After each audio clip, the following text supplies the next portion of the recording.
pagkakataon na ibinigay niyo po kay Kaylis. Happy birthday to you! Happy birthday to you! Happy birthday! Happy birthday!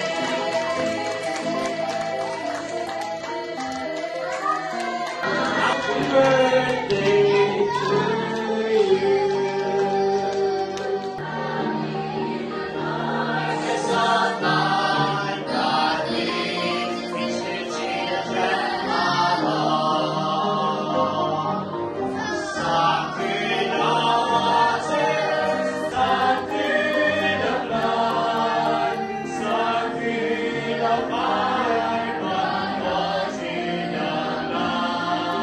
Pagpatuloy sa mabuti po nating ginagawa. I make a commitment to encourage you in your walk with Christ and trusting God's plan for my life. From this day until the day I enter a biblical marriage relationship.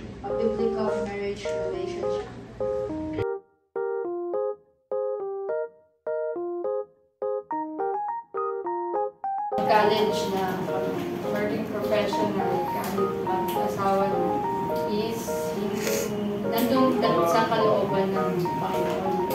Pero masayo na iisga ng Panginoon sa course na kukunin mo sa college. Eh, please, pag-uwi na lang. Saan naman naroon?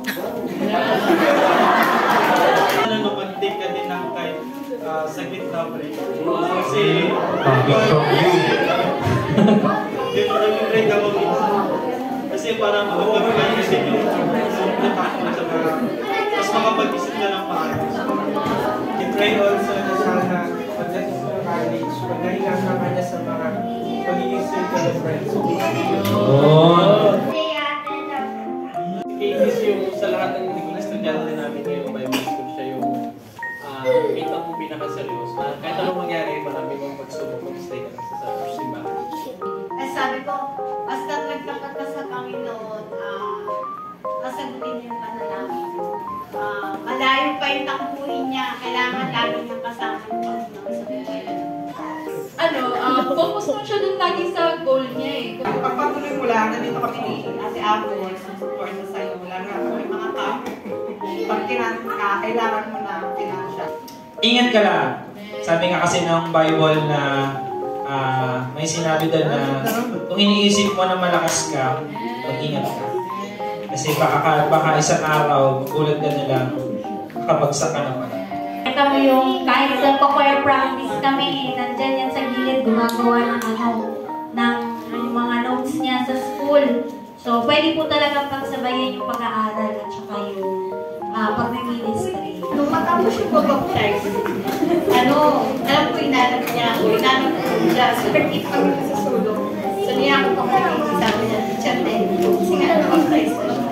Maganda yung message kanina ni Pastor. So, paunin niya yung delight is also in the Lord and He shall give thee the desires of my heart.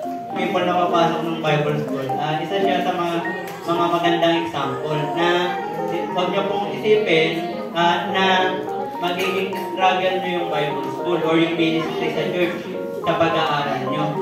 Yan. Actually, mas mag-excel kayo sa school kapag mas malapit kayo sa Panginoon. Kumbaga, yung silent niya sa paglilingkod pero nagpapatuloy.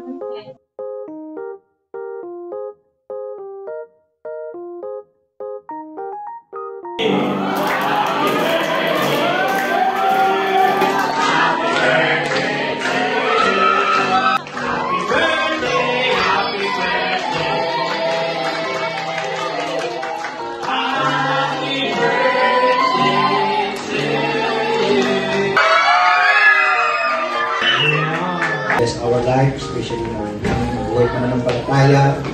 Kami matibay, umaga sa aming buhay pananampalataya.